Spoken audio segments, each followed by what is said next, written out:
Gave you a minute. Catch your breath. I need my inhaler. All right.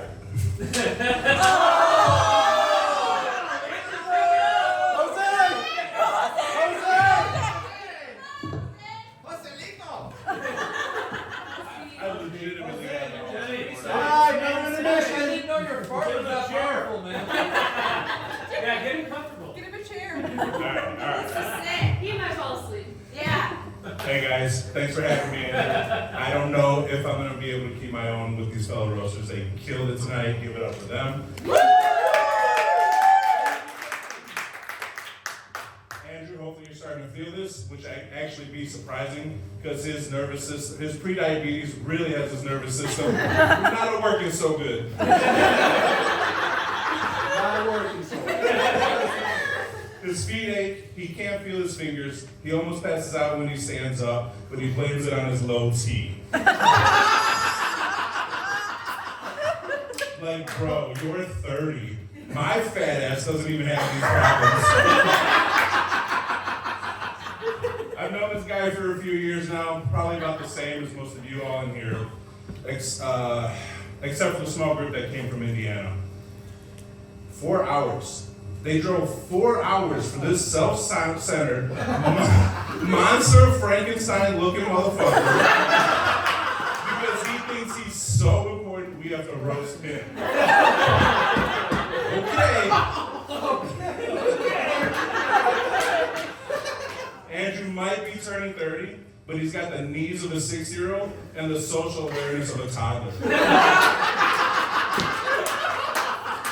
He does have charisma, though. The charisma of a terms and conditions form. You're the equivalent of a participation trophy, Andrew. Nobody really wanted you, but we put you on the shelf to give you a spot. We gave you a spot on the shelf just to remind us, hey, at least I'm not that guy. Speaking about not being that guy, there's Noah. Now, Noah I've known for about 10 years. I've seen him go from a 15-year-old shithead to a 25-year-old shithead. He's currently pretending to be a cop, working as a community service officer. He's aspired to be a real cop for as long as I can remember. But he's failed so many psych tests, he's basically legally banned from carrying a stapler. Andrew also wants to be a cop. Can you imagine that duo? One guy who can't pass a Rorschach test, and the other one who can't bend over to put cuffs on someone. I mentioned he looked like Monster Frankenstein, but really, it's all on how he carries himself. He's so stiff. How stiff is he? He's so stiff, he makes a brick look like a Cirque du Soleil performance. Walking down the hall, stiff as the monster. People aren't frightened of you because you're intimidating, Andrew. They're scared you're going to tip over and cause a stroke. Andrew's hairline is receding faster than his work ethic on Monday morning. Or Tuesday. Or Wednesday. You get it. He's got no work ethic. No, we're talking about work ethic. Will has all the work ethic. Will doesn't stop working. He unlike Andrew and Jose, who use every excuse to be in the office. Will thinks about work so much he has trouble sleeping. I think he's so busy trying to be on the maintenance team in his dreamland that it upsets him when he realizes he's dreaming. One thing Will has no ethics about is privacy. Do not tell him anything you do not want anyone to know.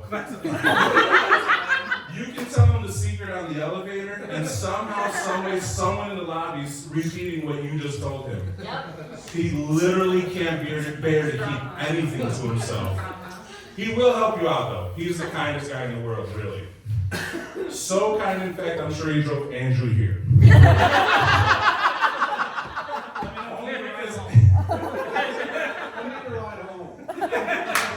Only because I'll give you you're riding him. Only because Andrew's insurance company designated him a natural disaster. After not only one accident,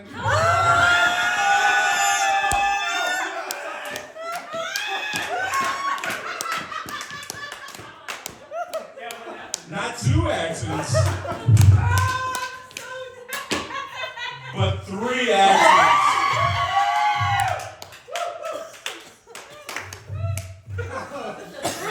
All 3 of them?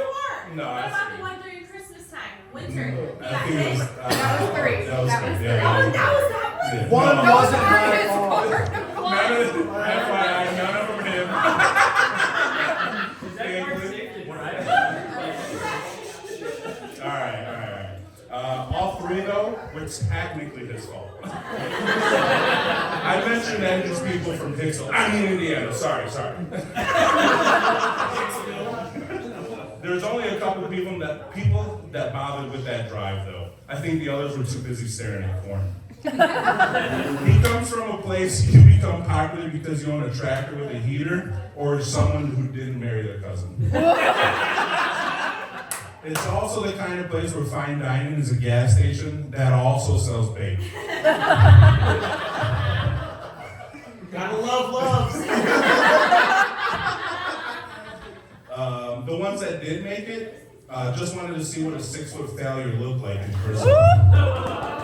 In Greencastle, a guy Andrew size is usually a star athlete, or at least a semi-competent farmhand.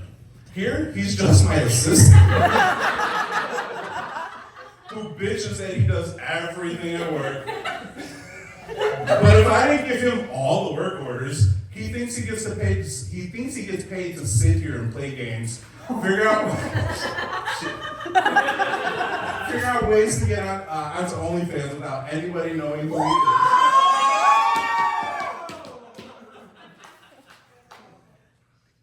And think of ways to turbo cool. Sorry, inside joke about suicide. Sorry, pass yourself away. He's a giant who's afraid of a spring roll. The man has only eaten Chinese 3 times in his 30 years. He thinks sweet and sour is his personality description. Sour because he has to work, sweet because he just finished a 3-pound carrot cake that he's currently regretting.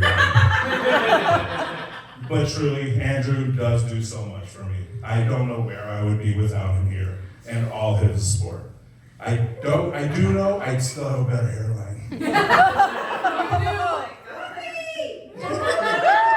No, really. I do owe him everything tremendously. You literally do everything for me. I thank you, Andrew. Happy birthday, brother.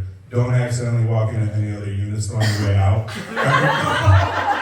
Everybody's gonna have enough of your stiff performance here.